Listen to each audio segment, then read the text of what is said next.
Mein erster, der hieß Franz, mein zweiter, der hieß Hans, der dritte, der hieß Friedrich, die anderen weiß ich nicht.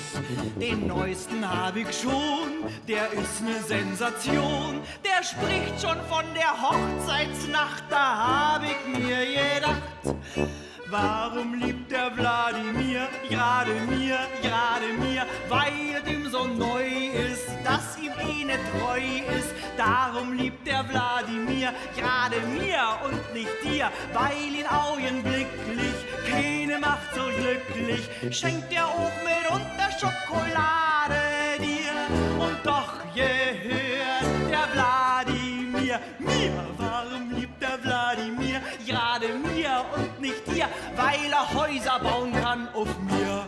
So äußerlich gesehen ist er nicht gerade schön, doch sagt er wär tätowiert vom Kopf bis zu den Zehen. Es sei ein Fliederstrauch, gemalt auf seinen Bauch, doch hat er mir das nie gezeigt, denn dusselig ist er auch. Warum liebt der Wladimir gerade mir, weil ich aus Berlin bin und der Kiez für ihn bin.